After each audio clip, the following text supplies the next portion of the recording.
Kumar, welcome to AG point. मैं उम्मीद करता हूँ कि आप लोग बहुत अच्छे होंगे। चलिए, आज हमारा जो क्लास स्टार्ट होगा वह विश्व का प्रमुख नदी। इसके पहले मैंने विश्व के प्रमुख झीलों को विश्व के मानचित्रों पर निरूपण में पढ़ाया था, है ना। आप लोग काफ़ी अच्छा से पसंद किए उसको। चलिए, ये भी आपको क्लास पसंद आएगा, है ना। विश्व के प्रमुख नदी।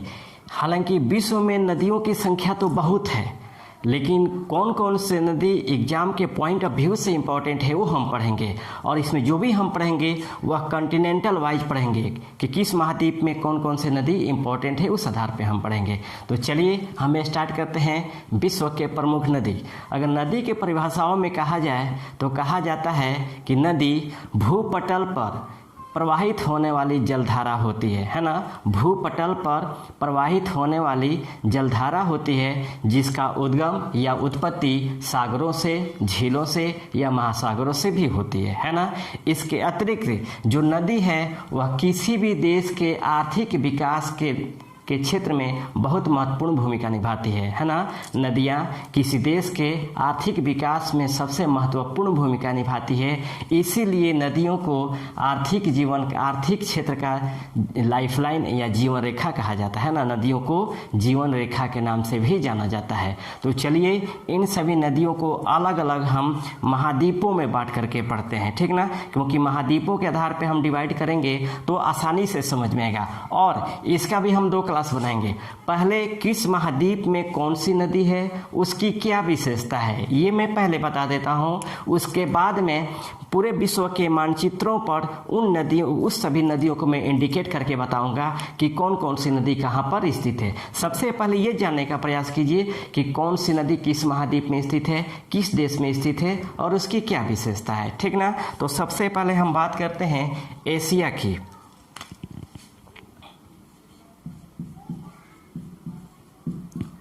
एशिया महाद्वीप की, है ना। आराम से एकदम पढ़िए, बहुत मजा आएगा ये नदी को पढ़ने में, क्योंकि सबसे ज़्यादा क्वेश्चन इससे पूछे जाते हैं, है ना। तो एशिया महाद्वीप में सबसे पहले हम पढ़ेंगे वह यांगत्से नदी। यांगत्से नदी समझिएगा। यांगत्से नदी का जो उद्गम है वो आपको तिब्बत का पठार है ना। ये आपका तिब्बत का पठार है। तिब्बत का तो पठार आप लोग समझ ही रहे होंगे। ये आपको चीन में विस्तृत है और विश्व का सबसे ऊंचा पठार है। ये आपको कुनलुन पर्वत और ग्रेट हिमालय के बीच में स्थित है। वहीं आपको यांगत्से नदी आपको तिब्बत के पठार से निकलती है। और ये जो यांगत्से नदी है यह एशिया की सबसे लंबी नदी है ना। एशिया की सबसे लंबी नदी है। उसके बाद यह विश्व की चौथी सबसे लंबी नदी है ना। विश्व की चौथी सबसे लंबी नदी है। और एक बात याद रखिएगा, वुहान शहर जहाँ से कोरोना वायरस की उत्पत्ति हुई थी, वुहान शहर और संघाई, ये दोनों आपको यांगत्से नदी के तट पे ही स्थित है ना। चीन का वुहान एवं संघाई ये दोनों आपको यांगत्से नदी के तट पे ही स्थित है। फिर समझिएगा, यांगत्से नदी यह तिब्बत के पठार से निकलती है और यह एशिया की सबसे लंबी नदी है और यह विश्व की चौथी सबसे लंबी नदी है। और वुहान एवं संघाई ये दोनों आपको यांगत्से नदी के तट पे स्थित है, ठीक ना। तो ये हमारा था आपको यांगत्से नदी। अब हम 2 नंबर में बात करते हैं वांगहो नदी की। वांगहो नदी समझिएगा। वांगहो नदी ये आपको 2 झीलों से निकलती है। पहला है ओरिंग नोर और दूसरा है सोरिंग नोर, है ना। आपको जो इसकी उत्पत्ति होती है, उत्पत्ति कहेंगे, उत्पत्ति जो हुई है आपको ओरिंग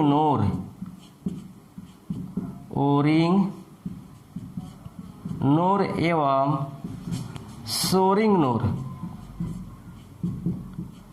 सोरिंगनोर, ये दोनों झीलों से आपको वांगहो नदी की उत्पत्ति हुई है ना। इसका जो उद्गम क्षेत्र है वो आपको ओरिंगनोर एवं सोरिंगनोर नामक झील से हुआ है। और एक बात याद रखिएगा, वांगहो नदी को चीन की सभ्यता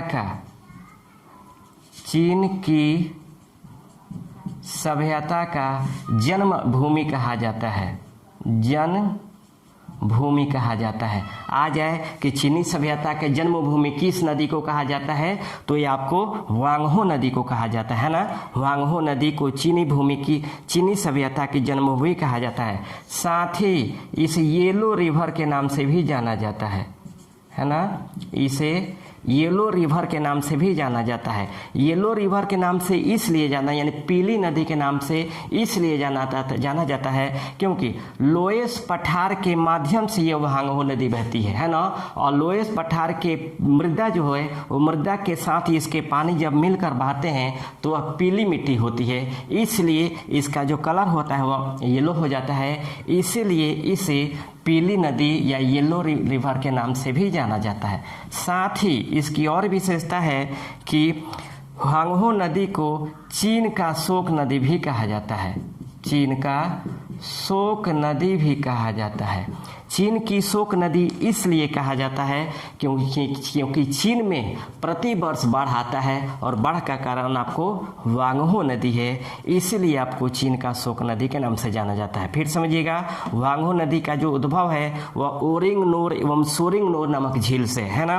वांगहो नदी को चीनी सभ्यता का जन्मभूमि कहा जाता है। साथ ही वांगहो नदी को येलो रिवर या पीली नदी के नाम से जाना जाता है और आपको इसे चीन का शोक नदी के नाम से भी जाना जाता है, ठीक ना। अब हम बात करेंगे सिक्यांग नदी। 3 नंबर में सिक्यांग नदी। सिक्यांग नदी, ये जो सिक्यांग नदी है यह आपको चीन में प्रवाहित होती है ना। चीन में प्रवाहित होती है और याद रखिएगा सिक्यांग नदी के तट पे ही आपको हांगकांग नगर स्थित है ना। समझिएगा, ये जो सिक्यांग नदी है ये भी चीन में प्रवाहित होती है और सिक्यांग नदी के तट पे ही आपको हांगकांग शहर या नगर स्थित है। फिर हम 4 नंबर में बात करेंगे आमूर नदी। आमूर नदी, ठीक ना। आमूर नदी ये आपको रूस एवं चीन के बीच सीमा का निर्धारण करता है ना। ये आपको रूस एवं चीन के बीच सीमा का निर्धारण करता है ना। सीमा का निर्धारण करता है। उसके बाद हम 5वें नंबर में आते हैं आपको चाओ फ्राओ नदी है ना। 5 नंबर में है चाओ फ्राओ नदी है ना। ये जो चाओ फ्राओ नदी है ये आपको थाईलैंड में बहती है ना। थाईलैंड में बहती है। चाओ फ्राओ नदी ये थाईलैंड में बहती है और याद रखिएगा थाईलैंड की जो राजधानी है वह बैंकॉक, थाईलैंड की जो राजधानी बैंकॉक है ये आपको थाईलैंड की राजधानी जो बैंकॉक है ये आपको चाओ फ्राओ नदी के तट पे ही स्थित है ना। ये आपको चाओ फ्राओ नदी के तट पे स्थित है। अगर क्वेश्चन आ जाए कि रूस एवं चीन के बीच सीमा बनाने वाला नदी कौन है तो आमूर नदी है। फिर आ जाए क्वेश्चन कि चाओ फ्राओ नदी किस देश में बहती है तो थाईलैंड में, और थाईलैंड की जो राजधानी है बैंकॉक ये आपको चाओ फ्राओ नदी के तट पे ही स्थित है। अब हम बात करते हैं 6 नंबर में मेकांग नदी।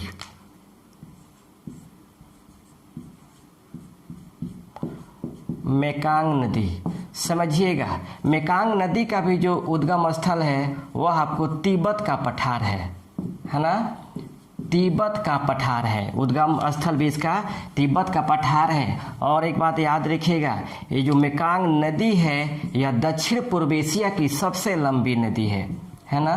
दक्षिण पूर्व एशिया की दक्षिण पूर्व एशिया की सबसे लंबी नदी है। साथ ही इसे दक्षिण पूर्व एशिया की जीवन रेखा के नाम से भी जाना जाता है ना। इसे दक्षिण पूर्व एशिया के जीवन रेखा के नाम से भी जाना जाता है।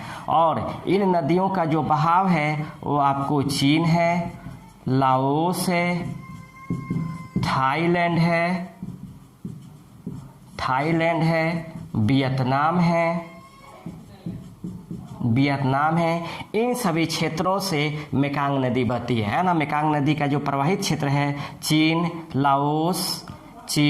लाओस, थाईलैंड, वियतनाम, कंबोडिया इत्यादि क्षेत्रों से इसका प्रवाहित क्षेत्र है।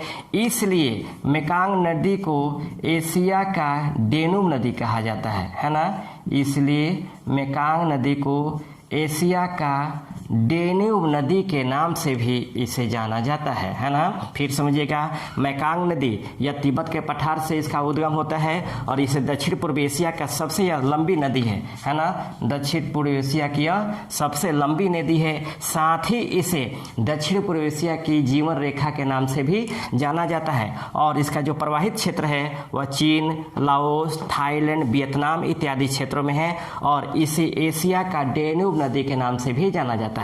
और एक पॉइंट याद रखिएगा, यह आपको लाओस एवं थाईलैंड के बीच यह सीमा का निर्धारण करता है ना।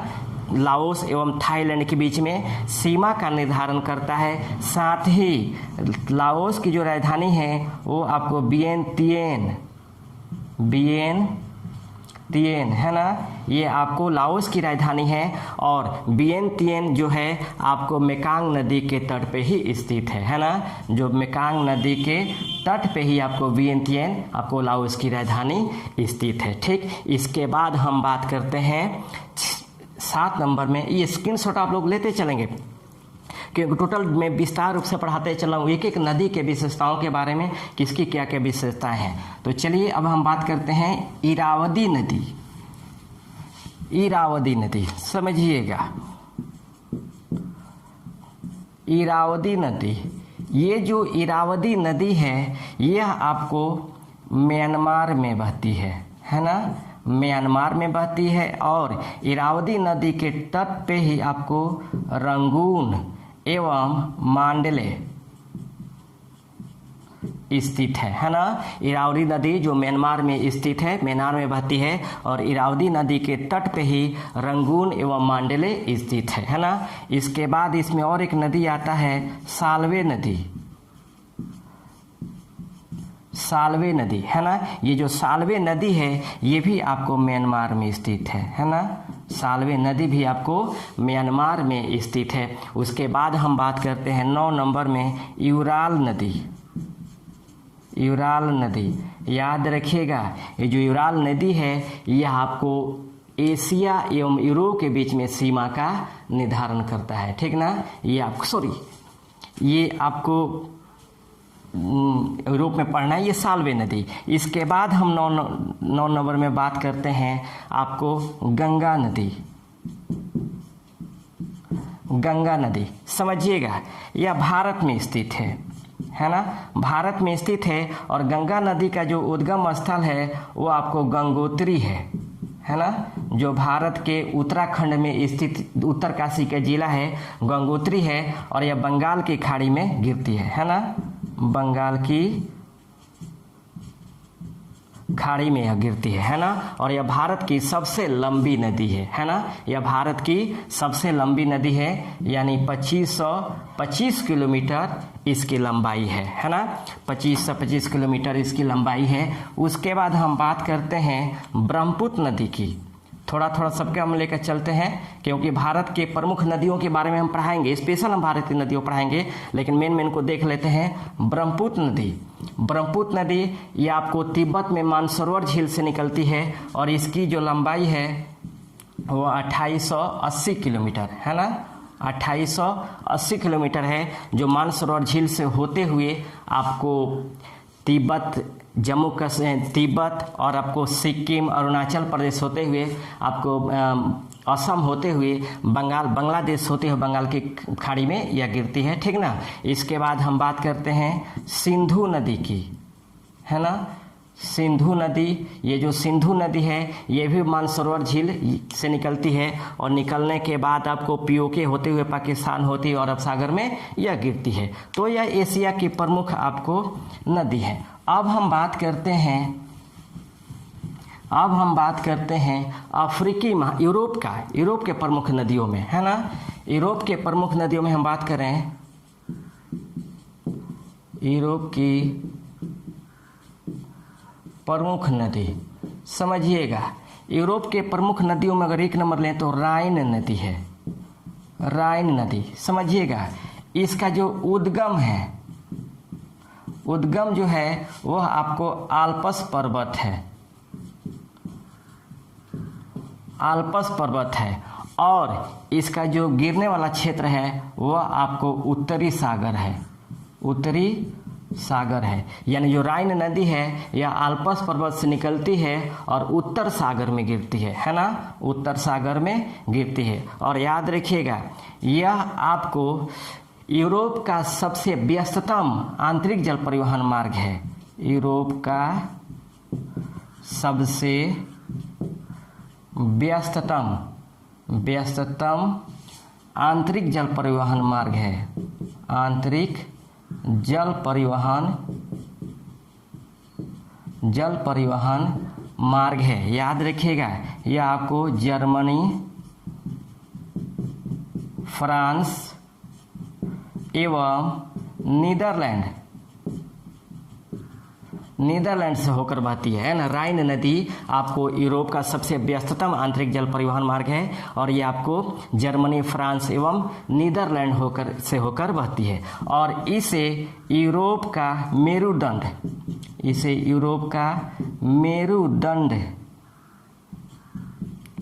मेरुदंड के नाम से जाना जाता है। साथ ही इसे कोयला नदी के नाम से जाना जाता है ना। राइन नदी को कोयला नदी के नाम से जाना जाता है। इसकी और एक विशेषता है कि यूरोप का सबसे व्यस्ततम जो बंदरगाह है वह रॉटरडम बंदरगाह है ना। ये जो रॉटरडम बंदरगाह है नीदरलैंड में स्थित है, नीदरलैंड में। यह आपको राइन नदी के तट पर स्थित है। फिर समझिएगा राइन नदी का जो उद्गम क्षेत्र है वह आल्प्स पर्वत है और गिरता का है उत्तरी सागर में, है ना। यह यूरोप का सबसे व्यस्ततम आंतरिक जल परिवहन मार्ग है और यह जर्मनी, फ्रांस एवं नीदरलैंड देशों में प्रवाहित होता है और इसे यूरोप का मेरुदंड कहा जाता है। साथ ही राइन नदी को कोयला नदी के नाम से भी जाना जाता है। और यूरोप का सबसे व्यस्ततम जो बंदरगाह है वह आपको रॉटरडम बंदरगाह है जो नीदरलैंड में स्थित है और ये आपको राइन नदी के तट पे स्थित है, ठीक ना। अब हम बात करते हैं डेन्यूब नदी, है ना। अब हम बात करते हैं 2 नंबर में डेन्यूब नदी, समझिएगा। यह जर्मनी के ब्लैक फॉरेस्ट पर्वत से निकल करके काला सागर में गिरता है ना। यह आपको ब्लैक फॉरेस्ट पर्वत से निकलकर आपको काला सागर में यह गिरता है ना। काला सागर में गिरता है। और याद रखिएगा यह आपको यूरोप की दूसरी सबसे लंबी नदी है ना। यह यूरोप की दूसरी सबसे लंबी नदी है ना। यह यूरोप की दूसरी सबसे लंबी नदी है। और एक बात याद रखिएगा यह विश्व के 10 देशों से, यूरोप के 10 देशों से होकर यह नदी गुजरती है ना। 10 देशों से होकर यह नदी गुजरती है। याद रखिएगा ये आपको जर्मनी के ब्लैक फॉरेस्ट पर्वत से निकलती है और काला सागर में गिरती है और यह यूरोप की दूसरी सबसे लंबी नदी है और यह यूरोप के 10 देशों से होकर गुजरती है। और साथ ही यह विश्व के 4 देशों की राजधानियाँ इस नदी के तट पर स्थित है ना। ये विश्व की यानी यूरोप की 4 देशों की जो राजधानियां हैं वो इस डेन्यूब नदी के तट पे स्थित है। ये 4 देशों की राजधानियां कौन कौन हैं ये जान लेते हैं। 1 नंबर है आपको बेलग्रेड, बेलग्रेड की जो बेलग्रेड है ये आपको सर्बिया की राजधानी है ना। 2 है आपको वियना, ये आपको ऑस्ट्रिया की राजधानी है, ऑस्ट्रिया की राजधानी है। 3 नंबर में है आपको बुखारेस्ट आपको रोमानिया की राजधानी है, रोमानिया की राजधानी। और 4 नंबर में है बुडापेस्ट आपको हंगरी की राजधानी है। तो समझिएगा ये आपको डेन्यूब नदी जो है वह विश्व के 4 देशों की राजधानियां के तट पर स्थित है। बेलग्रेड जो सर्बिया की राजधानी है, वियना ऑस्ट्रिया की राजधानी है, बुखारेस्ट रोमानिया की राजधानी है और बुडापेस्ट हंगरी की राजधानी, ये सभी आपको डेन्यूब नदी के तट पे स्थित है। अब हम बात करते हैं आपको वोल्गा नदी। 3 नंबर में है वोल्गा नदी। समझिएगा वोल्गा नदी, ये वोल्गा नदी है, ये आपको वल्दाई पहाड़ी से निकलकर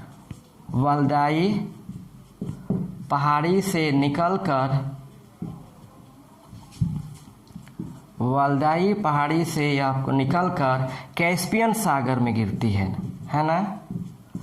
कैस्पियन सागर में यह नदी गिरती है। और याद रखिएगा यह यूरोप की सबसे लंबी नदी है ना। यूरोप की सबसे लंबी नदी है ना। यह यूरोप की सबसे लंबी नदी है, याद रखिएगा। जो रूस में स्थित है यह यूरोप की सबसे लंबी नदी है ना। उसके बाद हम बात करते हैं यूराल नदी। ये जो यूराल नदी है यह आपको एशिया एवं यूरोप के सीमा का निर्धारण करती है ना। ये आपको यूराल नदी है, यह आपको एशिया एवं यूरोप की सीमा का निर्धारण करती है, ठीक ना।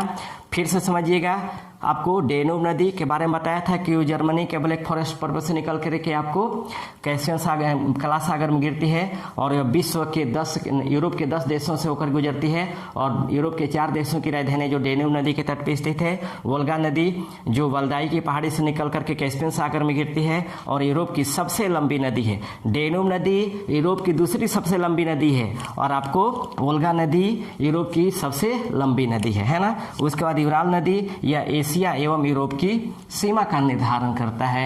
उसके बाद हम बात करते हैं टाइबर नदी। ये टाइबर नदी जो बहता है यह आपको इटली एवं वेटिकन शहर में प्रवाहित होता है। और एक बात याद रखिएगा, इटली की जो राजधानी है वह आपको रोम, वह टाइबर नदी के तट पे ही स्थित है ना। वह टाइबर नदी के तट पे ही स्थित है। उसके बाद आता है पो नदी। ये पो नदी को इटली की गंगा के नाम से जाना जाता है ना। इटली की गंगा के नाम से इस नदी को जाना जाता है। इसके बाद हम बात करते हैं सीन नदी। समझिएगा, ये जो सीन नदी है ये आपको फ्रांस में प्रवाहित होती है। फ्रांस की सबसे महत्वपूर्ण नदी है और फ्रांस की जो राजधानी है वह कौन सा है? पेरिस है ना। ये जो पेरिस है वह पेरिस आपको सीन नदी के तट पे ही स्थित है ना। पेरिस आपको सीन नदी के तट पे स्थित है। उसके बाद हम बात करते हैं स्प्री नदी। ये आपको जर्मनी में प्रवाहित होती है ना। जर्मनी में प्रवाहित होती है। और याद रखिएगा जर्मनी की जो राजधानी है वह बर्लिन। ये जो बर्लिन है ये आपको स्प्री नदी के तट पे ही स्थित है ना। स्प्री नदी के तट पे ही स्थित है, ठीक। तो ये हमारा यूरोप की प्रमुख नदियां हो गया। अब हम बात करते हैं अफ्रीका महाद्वीप की प्रमुख नदी है ना। अफ्रीका महाद्वीप की प्रमुख नदी समझिएगा, अफ्रीका महाद्वीप की प्रमुख नदी। अफ्रीका महाद्वीप की प्रमुख नदियों में है 1 नंबर नील नदी, ठीक ना। नील नदी, समझिएगा यह विश्व की सबसे लंबी नदी है। ये जो नील नदी है यह आपको विश्व की सबसे लंबी नदी है और यह दो नदियों का संगम से बना है ना। जो विश्व की सबसे लंबी नदी है यह विश्व की सबसे लंबी नदी है ना। इसका जो लंबाई है आपको 6,992 मीटर है ना। 6,900 सॉरी लंबाई छोड़ देते हैं, कंफर्म नहीं है ना। यह विश्व की सबसे लंबी नदी है और यह दो नदियों के संगम से बना है। पहला है आपको श्वेत नील नदी, श्वेत नील नदी, और दूसरा है नीली नील नदी, नीली नील नदी। समझिएगा ये जो श्वेत नील नदी है ये आपको निकला है विक्टोरिया झील से, विक्टोरिया झील से। याद रखिएगा ये जो श्वेत नील नदी है ये आपको विक्टोरिया झील से निकला हुआ है ना। और ये जो श्वेत नील नदी है ये श्वेत नील नदी के तट पे ही आपको युगांडा की राजधानी कंपाला तथा दक्षिणी सूडान की राजधानी जुब्बा, ये दोनों श्वेत नील नदी के तट पे स्थित है ना। श्वेत नील नदी विक्टोरिया झील से निकली है और श्वेत नील नदी के तट पे ही युगांडा की राजधानी कंपाला तथा दक्षिणी सूडान की राजधानी जुब्बा स्थित है। इतना ध्यान रखेंगे। फिर हम बात करते हैं नील नदी। नील नदी का जो उद्गम क्षेत्र है वह आपको इथोपिया का ताना झील है, इथोपिया का ताना झील है ना। ये जो नीली नील नदी है ये आपको इथोपिया के ताना झील से निकली है ना। और ध्यान दीजिएगा आपको ये श्वेत नील नदी और ये नीली नील नदी है ना, इन दोनों का जो संगम क्षेत्र है वह सूडान की राजधानी खार्तूम पर है। फिर समझिएगा यानी दोनों नदियां कहाँ पर एक जगह मिलती है ना। श्वेत नील नदी प्लस नीली नील नदी का जो संगम है वह सूडान की राजधानी आपको खार्तूम पर है ना। खार्तूम याद रखिएगा यानी सूडान की राजधानी खार्तूम पर ही श्वेत नील नदी एवं नील नदी का संगम स्थल है ना। फिर समझिएगा नील नदी यह विश्व की सबसे लंबी नदी है ना। यह दो नदियों के संगम से बना है। पहला है श्वेत नील नदी और दूसरा नीली नील नदी। श्वेत नील नदी का जो उद्गम स्थल है वह विक्टोरिया झील है। और याद रखिएगा श्वेत नील नदी के तट पे ही युगांडा की राजधानी कंपाला तथा दक्षिणी सूडान की राजधानी जुब्बा स्थित है। नीली नील नदी का जो उद्गम स्थल है वह आपको इथोपिया का ताना झील है और श्वेत नील नदी और नीली नील नदी का जो संगम क्षेत्र है वह सूडान की राजधानी खार्तूम पे है ना। यहाँ पे इन दोनों का उद्गम क्षेत्र है।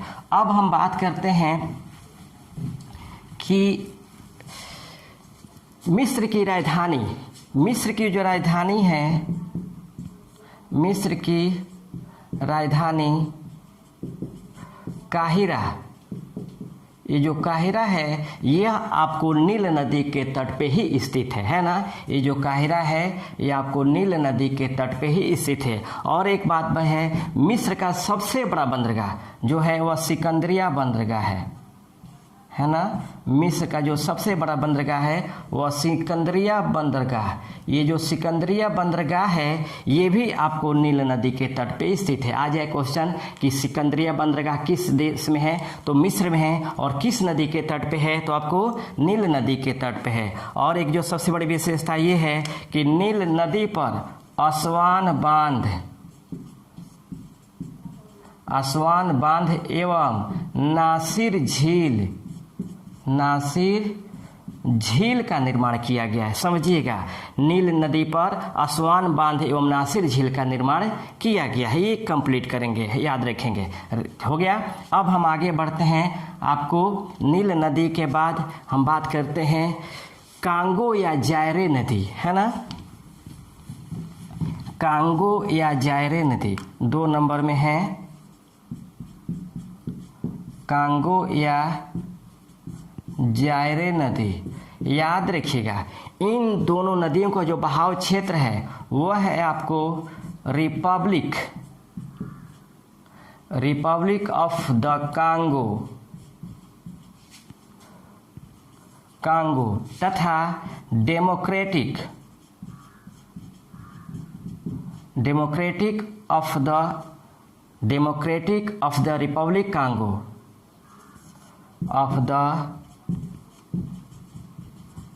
रिपब्लिक कांगो, है ना। इसे जायरे कहा जाता है ना। इसे जायरे कहा जाता है और इसे कांगो कहा जाता है। याद रखिएगा, कांगो की जो राजधानी है, जो कांगो की राजधानी है वह ब्राज़ीविले है और जायरे की जो राजधानी है वह आपको किंशसा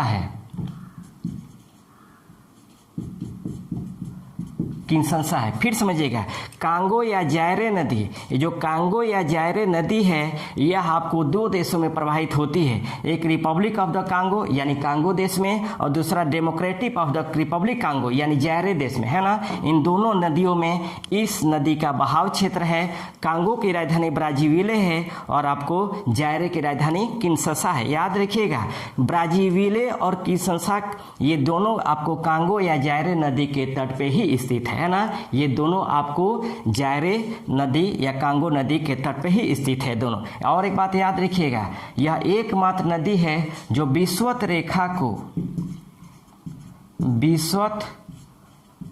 रेखा या भूमध्य रेखा को 2 बार काटती है ना। विषुवत रेखा या भूमध्य रेखा को यह 2 बार काटती है ना। ये जो कांगो या जायरे नदी है यह आपको भूमध्य रेखा या विषुवत रेखा को 2 बार काटती है। और एक इसकी विशेषता है क्या, यहाँ पे आपको लिविंग स्टोन एवं स्टैनले, है ना, स्टैनले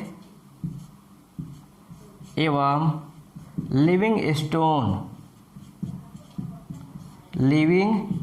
स्टोन नामक जलप्रपात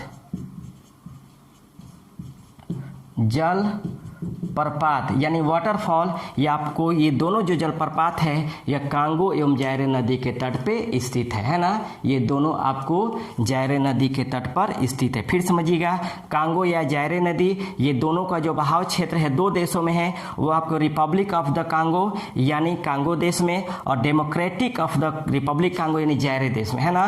कांगो की राजधानी ब्राज़ीविले है और जायरे की राजधानी किंशसा है। ठीक, और इन दोनों देशों में यह नदी का बहाव क्षेत्र है। उसके बाद यह जो नदी है यह विषुवत या भूमध्य रेखा को 2 बार काटती है और इसी नदी पर स्टैनले एवं लिविंग स्टोन जलप्रपात स्थित है ना। अब हम बात करते हैं जाम्बेजी नदी, है ना। 3 नंबर में हम बात करते हैं जाम्बेजी नदी। समझिएगा, जाम्बेजी नदी का जो बहाव क्षेत्र है वह आपको है जाम्बिया, जिम्बाब्वे एवं मोजाम्बिक। समझिएगा, जाम्बेजी नदी का जो बहाव क्षेत्र 3 देशों में है, जाम्बिया, जिम्बाब्वे और मोजाम्बिक, और अंत में जाकर यह आपको मोजाम्बिक चैनल में गिर जाती है ना। मोजाम्बिक चैनल में यह पानी अपना गिराता है, जो हिंद महासागर का क्षेत्र है। हिंद महासागर का यह क्षेत्र है। जाम्बेजी नदी आपको जाम्बिया, जिम्बाब्वे एवं मोजाम्बिक में बहती है और आपको मोजाम्बिक चैनल में जाकर यह पानी अपना गिराता है यानी हिंद महासागर में। और याद रखिएगा, जाम्बेजी नदी पर ही विक्टोरिया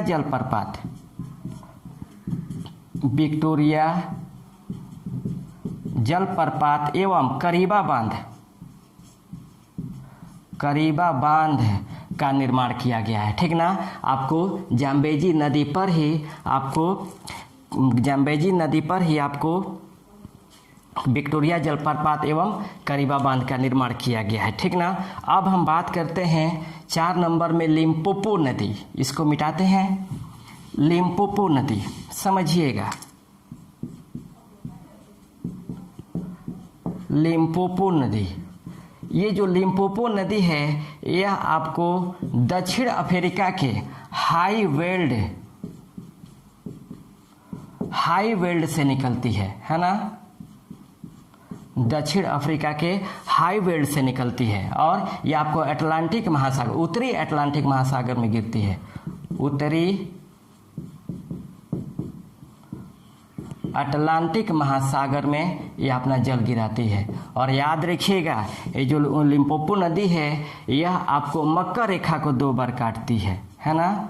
मकर रेखा को 2 बार काटती है, 2 बार काटती है। फिर समझिएगा, लिम्पोपो नदी ये आपको दक्षिण अफ्रीका के हाई वेल्ड से निकल करके उत्तरी अटलांटिक महासागर में गिरती है ना। ये आपको उत्तरी अटलांटिक महासागर में गिरती है और साथ ही जो लिम्पोपो नदी है यह मकर रेखा को 2 बार काटती है।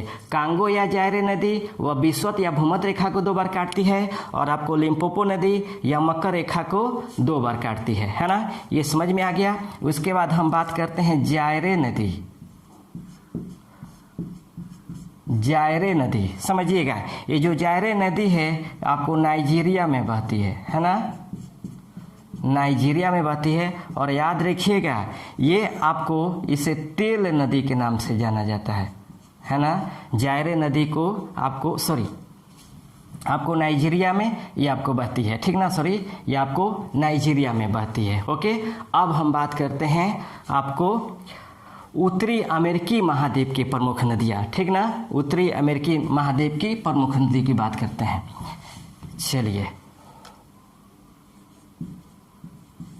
उत्तरी अमेरिका महाद्वीप के प्रमुख नदी में 1 नंबर है मिसिसिपी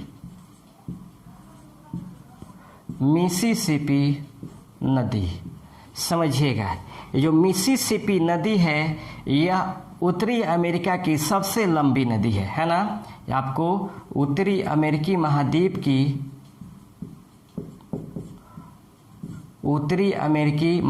की सबसे लंबी नदी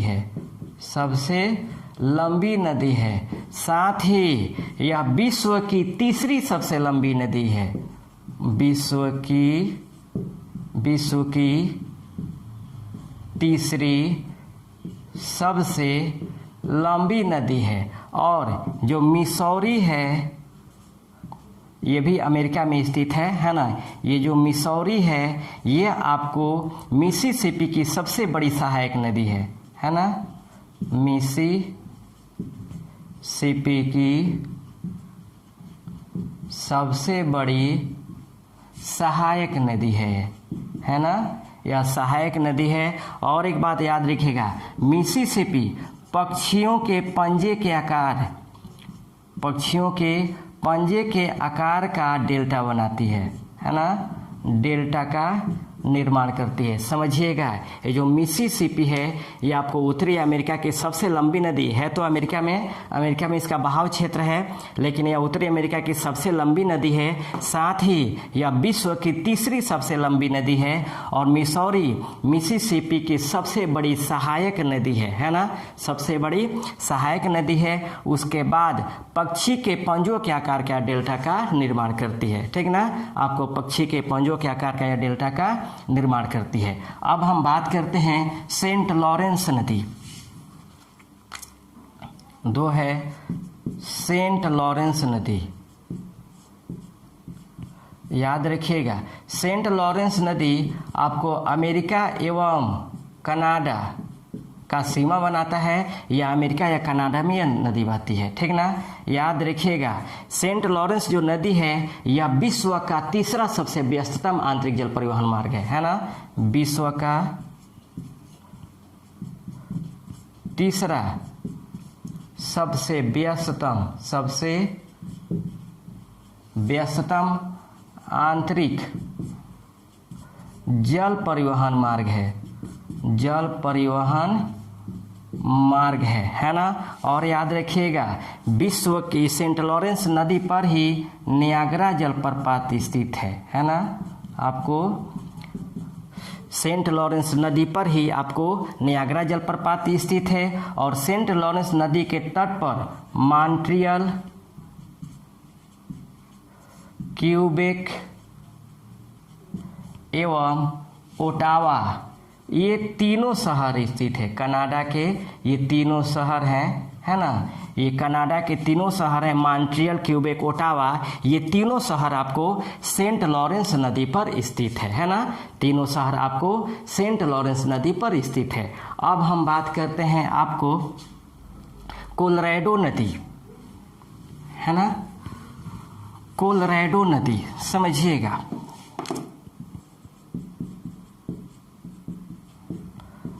कोलोराडो नदी, ये जो कोलोराडो नदी है यह आपको अमेरिका में प्रवाहित होती है ना। जो कोलोराडो नदी है यह आपको अमेरिका में प्रवाहित होती है। और आपको कोलोराडो नदी पर ही हूबर बांध, हूबर बांध का निर्माण किया गया है ना। कोलोराडो नदी पर ही आपको हूबर बांध का निर्माण किया गया है। उसके बाद हम बात करते हैं कोलंबिया नदी, कोलंबिया नदी समझिएगा। कोलंबिया नदी भी आपको यूएसए में प्रवाहित होती है। और कोलंबिया नदी पर भी ग्रैंड कूली बांध, ग्रैंड कूली बांध एवं बोनविले बांध, बोनविले बांध का निर्माण किया गया है ना। कोलंबिया नदी पर जो अमेरिका में प्रवाहित होती है ग्रैंड कूली बांध एवं बोनविले बांध का निर्माण किया गया है, ठीक ना। बोनविले बांध का निर्माण किया गया है। उसके बाद हम बात करते हैं पोटोमैक नदी, पोटोमैक नदी समझिएगा। अमेरिका का जो राजधानी है वह वाशिंगटन डीसी, वाशिंगटन डीसी, ये जो वाशिंगटन डीसी है वो आपको पोटोमैक नदी के तट पे स्थित है ना। पोटोमैक नदी के तट पे स्थित है। उसके बाद हडसन नदी, हडसन नदी है ना। जो हडसन नदी है वो आपको अमेरिका के न्यूयॉर्क के जो न्यूयॉर्क है वो हडसन नदी के तट पे स्थित है ना। जो हडसन नदी के तट पे स्थित है। तो ये तो हमारा था उत्तरी अमेरिका के प्रमुख नदी। अब हम बात करते हैं दक्षिणी अमेरिका के प्रमुख नदी, दक्षिण अमेरिका की प्रमुख नदी समझिएगा। दक्षिण अमेरिका के प्रमुख नदियों में है अमेजन नदी, अमेजन नदी समझिएगा। अमेजन नदी का जो उद्गम स्थल है वह आपको एंडीज पर्वतमाला है, एंडीज पर्वतमाला है। और याद रखिएगा आयतन एवं क्षेत्रफल में, आयतन एवं क्षेत्रफल में यह सबसे बड़ा नदी है ना। सबसे बड़ा नदी है। उसके बाद यह विश्व की दूसरी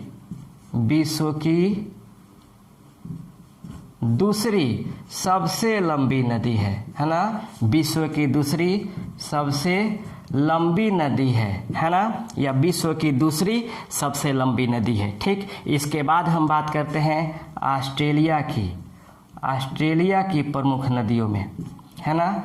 ऑस्ट्रेलिया की प्रमुख नदियों में एक नंबर है आपको मर्रे नदी, मर्रे नदी। ये समझिएगा ये जो मर्रे नदी है यह आपको कोसियुस्को पर्वत से निकलती है ना। और यह ऑस्ट्रेलिया की सबसे लंबी नदी है, ऑस्ट्रेलिया की सबसे यह लंबी नदी है ना। और दूसरे नंबर में हम बात करें तो दूसरा नंबर की जो नदी है वो आपको डार्लिंग नदी है ना। डार्लिंग नदी ये भी आपको ऑस्ट्रेलिया में स्थित है, ये भी आपको ऑस्ट्रेलिया में स्थित है। तो ये हमारे विश्व के प्रमुख नदी और उनकी अवस्थिति है, ठीक ना। ये विश्व के प्रमुख नदियों की अवस्थिति है। मैं उम्मीद करता हूँ कि क्लास आपको पसंद आए होंगे, ठीक ना। अब हम जो नेक्स्ट क्लास बनाएंगे वह पूरे विश्व के मानचित्र को बनाएंगे और विश्व के मानचित्रों के बनाने के बाद पूरे नदियों को उन मानचित्रों पर हम दर्शाने का प्रयास करेंगे कि कौन कौन सा नदी कहाँ पर स्थित है और फिर इनके विशेषताओं के बारे में बताएंगे। पहले इतना इसलिए बता दिया कि पहले आप इन नदियों की अवस्थिति को जान लीजिए कि कौन कौन सी नदी किस महाद्वीप में और किस देश में स्थित है और इनकी विशेषता क्या है, ठीक ना।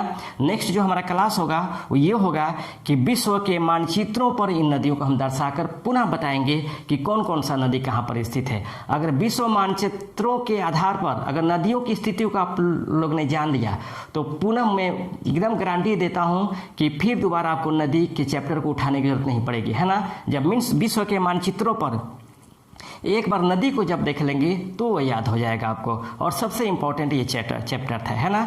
तो रहने देते इतना ही, फिर कोई नेक्स्ट क्लास लेकर हाजिर होंगे। तब तक के लिए बेस्ट ऑफ लक, जय हिंद।